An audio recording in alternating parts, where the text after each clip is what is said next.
그러다 보니까 지금 민주주의의 위기, 민생 파탄 상황이라고 하는데도 불구하고 왜 국민들의 목소리가, 시민들의 이 절박함이 제대로 국회에 반영이 안 되냐, 이런 얘기 나올 수밖에 없고 거리로 나갈 수밖에 없어요. 그러다 보니까 국민들은.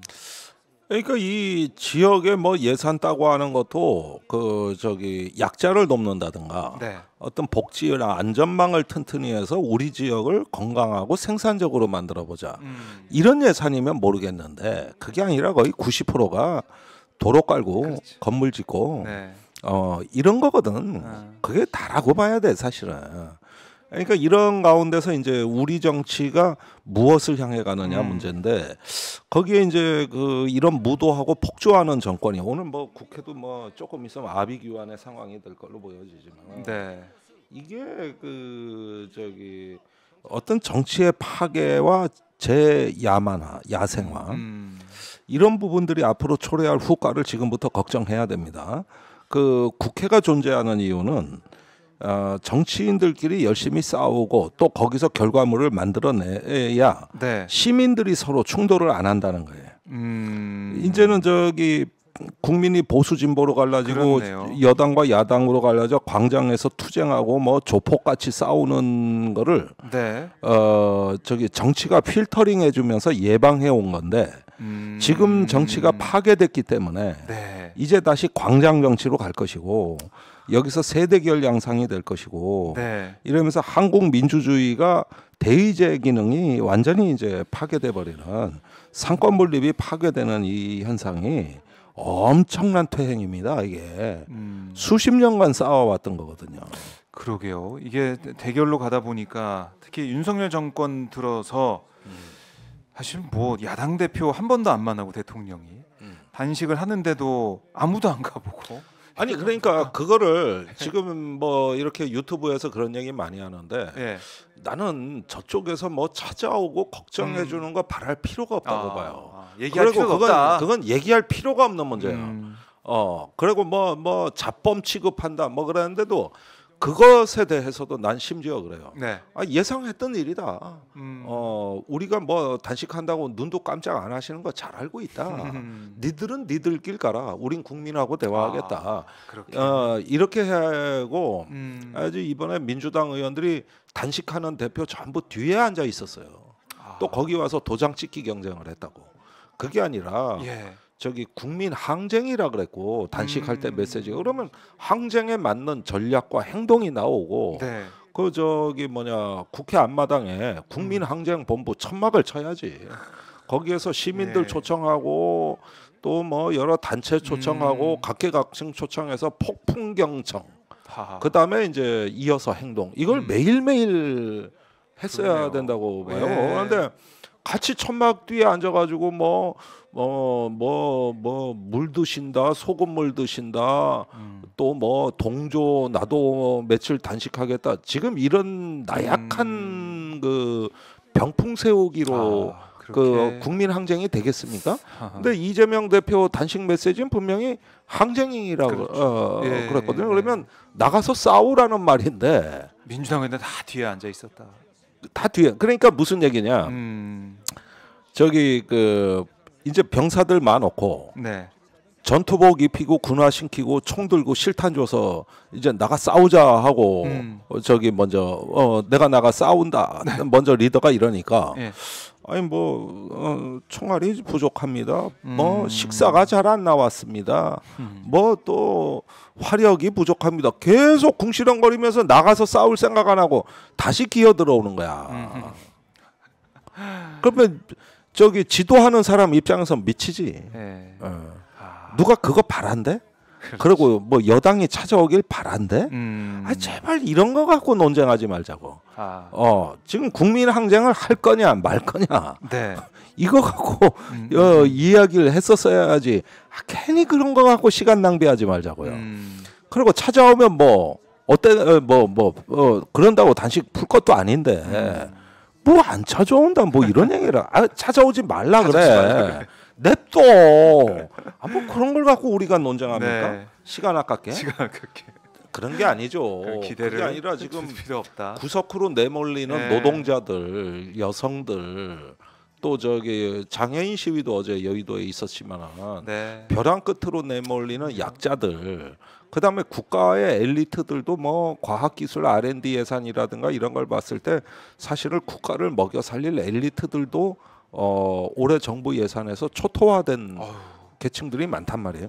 내년도 R&D 예산이 17% 가까이 삭감이 되니까. 그렇지. 그러니까 지금은 이 국가의 어떤 활력, 안전, 네. 그다음에 생명을 지키기 위해서 우리 회복되는 국가를 위해서 지금은 항쟁합시다. 아. 우리 생태, 안전, 평화 네. 이걸 위해서 지금은 항쟁합시다. 이렇게 하고 국민항쟁 본부가 차려지는 게 중요한 거지. 네. 뭐 야당이 와서 여당이 와서 인사하는 걸 바라고 한동훈이 싸가지 없이 얘기하는 건 냅둬. 그런다고 우리가 속상할 사람들 아니요. 예. 근데 하루 종일 그것만 탓하고 있으면 어떡하자는 거야. 야. 그게 못마땅하면 나가 싸워야지. 그러니까 지금 뭐 민주당이 할 일은 국민들만 믿고 국민의 손을 잡고 국민들의 목소리를 들으면서 함께 하는 것인데 왜 시선, 왜 귀는 윤석열, 한동훈, 국민의힘에 열고 있냐? 그 말씀이시네요. 그렇죠. 네. 계속 약 올리는데 저기 말려들고 있잖아요. 그러니까 원래 한동훈이나 뭐 윤 대통령이 원래 인간성이 들어온 사람들이요. 아니 국정 뭐 철학 이데올로기 그거 다 나중 얘기야. 우선 인간성이 좋지 않아 보인다. 그러고 저기 거기에 또 저기 강아지 마냥 쫓아다니는 여당 대표가 있는 겁니다. 그 사람들 오면은 더 염장질러. 네. 그러니까 차라리 오지 마. 오지 마. 아예 안 만나겠다 그래. 아예 그렇게 얘기하고. 네.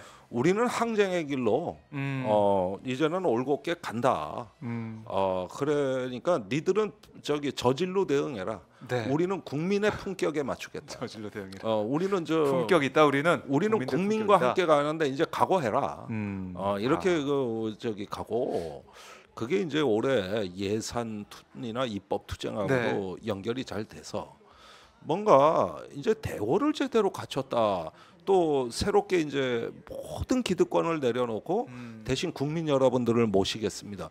뭐 좀 이런 절박한 자기의 선언이 나가야 되는 거예요. 근데 그런 건 하기 싫거든. 그러니까 얼마나 비계 쌀이 많아 거기에. 속으로는 다 딴 생각하고 있는데 맨날 역풍 걱정하고 뭐 걱정하고. 사실은 제가 국회에서 20대 국회 4년을 보내고 그 뒤에도 있었습니다만은 항상 모든 개혁의 걸림돌은 민주당이었어요. 그 민주당 다가 아니고 뜻을 같이 하는 분들이 많은데 꼭 일부 주류를 자처하는 일부가 박근혜 탄핵 때도 우리는 벌써 밖에서 허구한 날 철야 농성하고 그래고 뭐 저도 그때 몸이 못 견뎌 한번 병을 얻었었는데 그때도 보면은 민주당 지도부는 어떻게든 탄핵 안 된다, 퇴진 안 된다, 그렇죠. 광장의 집회도 위험하다. 이러다가 100만 군중이 시민이 나오니까 그때서야 맞아요. 이제 그리고 맨 마지막에 마지못해서 광장에 나오더라고. 근데 막상 문재인 정부가 출범하니까 그때 탄핵 퇴진 반대하셨던 분들이 모든 좋은 자리는 다 독차지하시더라고. 그리고 그다음에 이 87년 체제를 넘어서는 개헌 문제 말입니다. 미래 세대의 새로운 공화국을 만들어 주자. 그런데 그때 개헌에 여야가 거의 다 경쟁을 하고 있었거든요. 그런데 일찌감치 이상한 협의가 덜 된 상태에서 개헌안을 내 가지고 표결이 안 돼서 밀봉이 돼 버려 가지고 정권 내내 다시는 우리 정치 질서 권력 질서를 논할 수 있는 기회가 다시는 찾아오지가 않았고 방송법이 그랬고 노란봉투법이 그랬고 선거법은 더 이상해졌고 그러니까 모든 개혁이 우리가 올곧게 촛불 정부고 거기에서 이제 국민의 80% 그리고 표결에 찬성한 80%의 뜻을 받들어서 기필코 우리 대 개혁의 성과를 내보고 좋은 나라 만들어서 그걸 갖다가 후대에 우리가 물려주자 이렇게 결심을 하고 이게 우리 정치의 마지막 과업이다 이래 생각했으면은 그렇게 다 개혁안들이 이상하게 될 리가 없거든요. 거기에다가 저는 지금도 기억하는 게 그 촛불광장에서 그 100만 군중 앞에서 도올 김영옥 선생의 연설이 기억이 납니다. 네. 이분이 이제 내가 웬만하면 이 자리에 안 나오려고 그랬다 그러면서 얘기를 할 때 여러분들 지금 박근혜 탄핵을 한마음으로 외쳐주시고 계시는데 우리의 진짜 투쟁은 박근혜 탄핵 너머에 있다. 그 너머에 새로운 나라 만들기, 네. 새로운 정치 만들기, 여기에 국민 여러분이 계속 같이 가주셔야 된다. 그게 우리가 광장에 모인 진짜 이유다. 이때 많은 그 사람들이 울렸거든. 그 연설로 박근혜를 넘어가자는 거다. 네. 이렇게 이야기를 했거든요. 근데 박근혜가 탄핵이 되고 나서 이 항쟁의 정신을 어떻게 이어받을 것인가에 대해 가지고 후속 논의가 이어지질 않았어요. 네. 그러다 보니까 대부분 우리가 그 4.19 혁명하면 4.19 선언문이 있습니다. 6.29 시민항쟁 그러면 명확한 성과물이 있어요. 직선제 개헌과 네. 민주화라고 하는. 근데 촛불항쟁은 박근혜를 쫓아냈는데 뭐가 남았지? 잘 생각해 보세요. 그 뒤에 빠르게 사라졌거든요. 하나의 그 마그나 카르타. 네. 즉 이 혁명의 대장전이자 선언문이라고 할 만한 게 없는 혁명이 지난 2016년에 촛불혁명이었단 말입니다. 그러다 보니까 권력 질서에 아무런 변화를 주질 못했는데 이게 김대중 노무현의 길이 아니라는 거예요. 그런데 사실은 지금은 항쟁을 이야기했을 때 우리는 이 어떻게든 국민들의 에너지를 모아서 네. 윤석열 너머에 있는 세계로 진군해 나가겠다는 이런 어떤 항쟁의 에너지와 어떤 그 깃발이 필요한 겁니다. 네. 그게 지난 촛불 때 우리가 못했던 거를 뼈 아프게 성찰하고 이제는 한번 제대로 나가보자. 그리고 지금 우리가 그 살고 있는 세계는 87년 공화국입니다. 그때 9차 개정 헌법. 그런데 87년 공화국은 1인 장기 집권을 막기 위한 공화국이에요. 그게 9차 개정 헌법이거든요. 네. 그때는 독재가 지긋지긋해가지고 박정희 18년 집권하는 걸 받고 전두환 노태우에서 김영삼으로 이어지는 17년의 세월을 받거든. 그런데 이제는 정권 교체도 이루어지고 그러면서 누구도 오래 못 가게 막아야 저기 그 정권 교체가 된다. 그렇죠. 이래서 5년 단임제를 그때 87년에 맺었고 그렇게 했던 거는 87년 투쟁 방식인데 네. 지금은 이제 5년을 더 가는 이런 대통령을 걱정하는 시대는 아니에요. 그게 아니라 국민을 닮은 권력. 그걸 어떻게 만들고 이 정치의 생태계가 국민 속에서 뿌리 박으면서 네. 다양성이 존중이 되고 우리 젊은 세대들한테 마음껏 다양한 기회를 누리게 하는 그런 공화국이 될 것이냐니까 이 87년 체제를 이젠 졸업을 해야 되거든. 그게 지난 문재인 정부의 그 촛불 정권 초기의 사회 분위기였고 네. 그때 여야 5당이 논의했던 주제입니다. 그런데 1년 만에 거짓말같이 사라졌고 네. 그러니까 이게 촛불연대가 사라지니까 그때 개혁입법연대 얘기가 나왔는데 그것도 사라지고 개헌연대도 사라지고 네. 그리고 이제 나머지 4년을 관리만 한 거예요.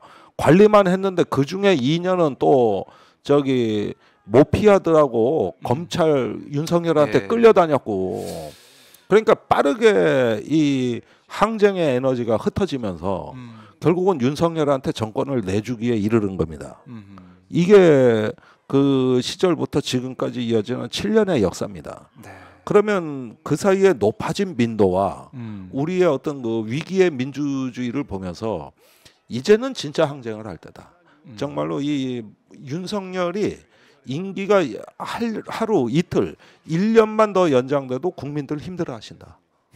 그러니까 이런 부분들을 이제는 저기 국민들께 주권자들께 권력을 되돌려주는 혁명을 시작해야 되는 거고 그렇게 해야 돼. 이번에는 정말 새로운 나라를 만드는 혁명. 그러니까 뭐 민주당이 이기냐 뭐 또 무슨 위성정당이 생기냐 이런 논의 하나도 중요하지 않아. 네. 국민들 관심 없어. 그럼 국민들 관심이 없는 골방에서 지들끼리 얘기해요. 그게 아니라 어떤 정치가 승리하느냐.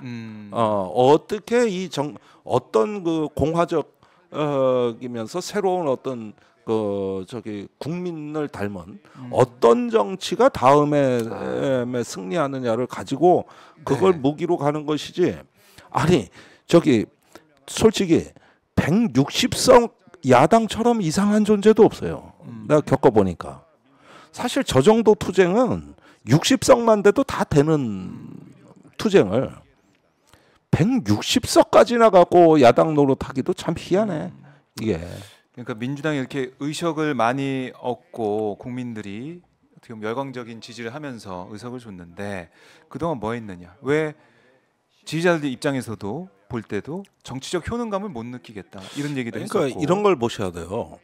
우리가 4.19, 5.18, 6월항쟁, 촛불혁명 그 많은 민주주의를 그 피와 희생으로 네. 이렇게 찬란한 민주주의 역사를 써왔다고 나름대로 자부심이 있는데, 근데 왜 옆으로 고개를 돌리면 정치와 사회가 왜 낮은 것 같은 느낌이 안 들지? 이 부분이 왜 그러냐는 것이지. 네. 그러면 그동안의 그 항쟁의 성과가 어디로 갔느냐?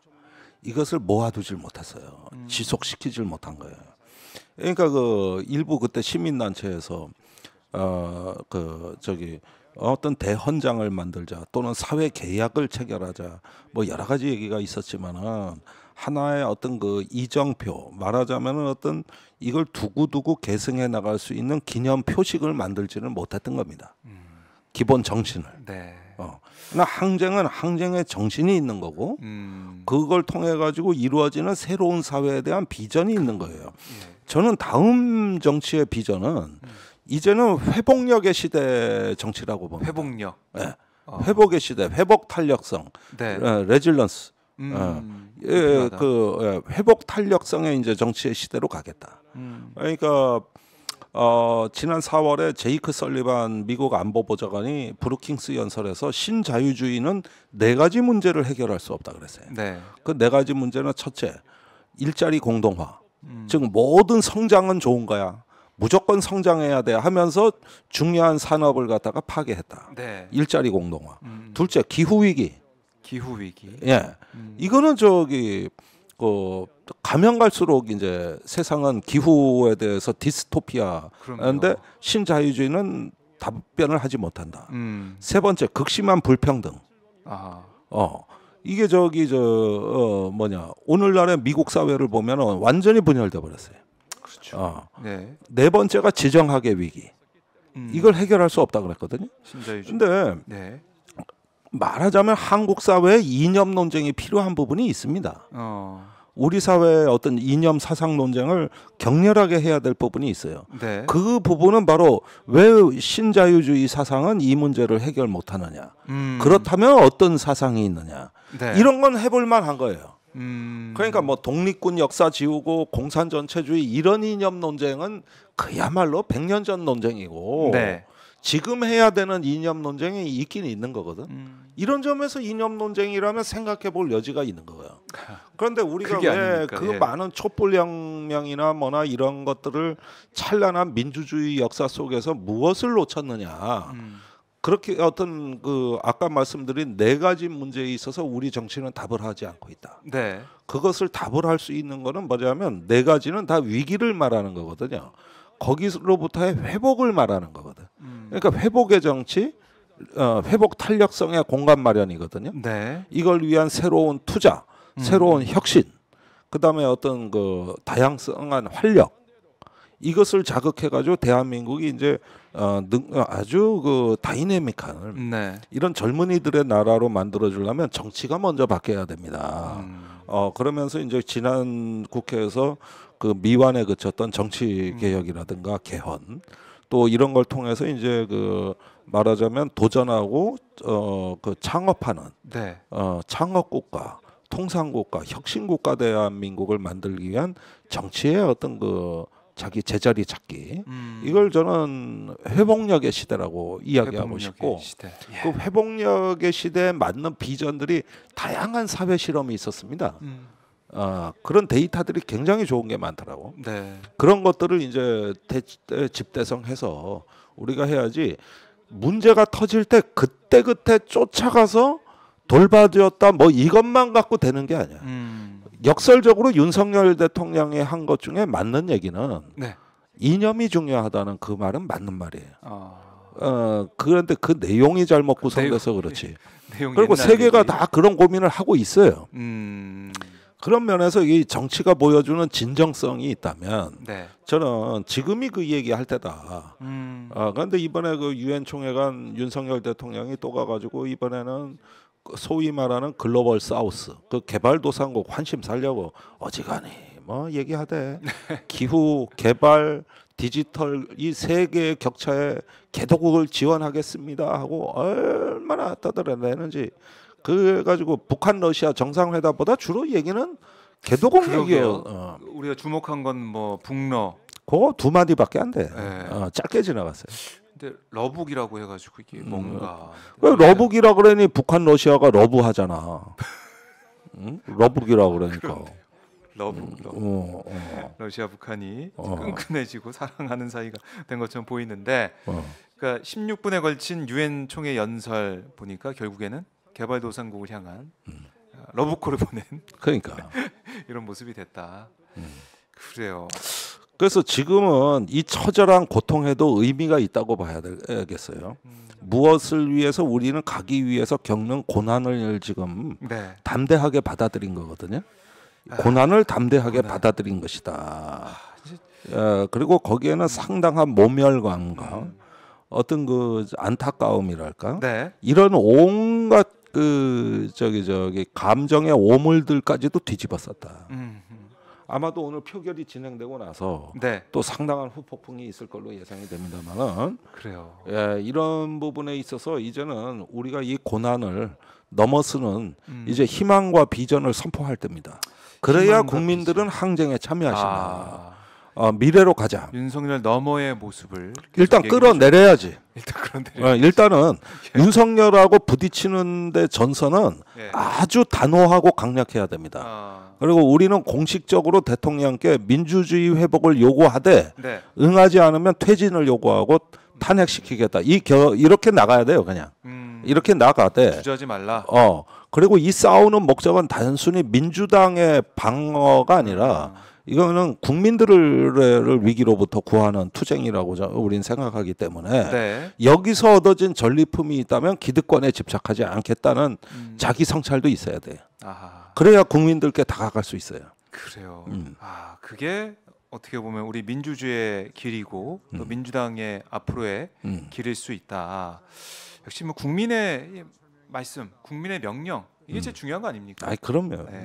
이거 어떻게 잘 받아들이겠느냐.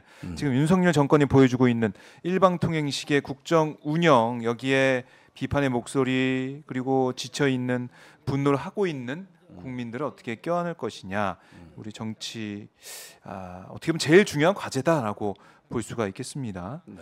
자, 지금도 뭐 시민들이 국회 앞에 모여 있고, 자 지금 국회에서는 한덕수 국무총리 해임 건의안 관련해서 얘기가 좀 나오는 것 같은데 참 긴박하게 정치가 국회 안팎이 진행이 되고 있습니다. 자 오늘도 뭐 김종대 교수님 말씀을 들어보니까 시간이 금방 지나가고 있는데 인간답게님께서 김종대님 말씀이 맞습니다 이렇게 말씀하셨고 별비님도 김종대 화이팅 이렇게 얘기하고 있어요. 국민들의 목소리를 누가 잘 받아안고 또 지금 윤석열 폭주에 어떻게 맞서고 윤석열 폭주를 어떻게 끝낼지 여기에 대한 얘기가 나와야 된다.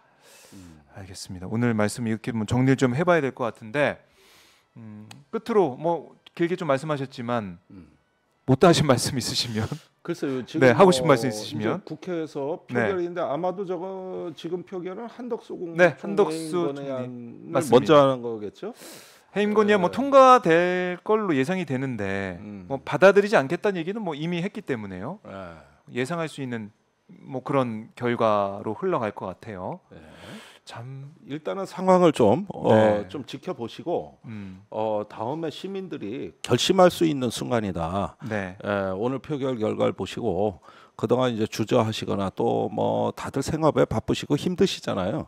그런 가운데서도 뭔가 지금 대한민국이 위기라고 느끼신다면은 우리 작은 어떤 그 좀 비용이나 시간을 쪼개서라도 할 수 있는 일이 있을 것이다. 이제는 그 할 일을 하자. 이 말씀을 드리고 싶습니다. 할 일을 해야 된다. 그냥 방관하거나 내버려두면 그럼 안 됩니다. 이제는 끌어내려야 돼요. 끌어내려야 된다라는 말씀까지 들어봤습니다. 자, 오늘 긴박한 시점에 오셔서 너무나 말씀 잘 들었고요. 네. 다음 주에는 건강한 모습으로 뵙도록 하겠습니다. 알겠습니다. 고맙습니다. 감사합니다. 네.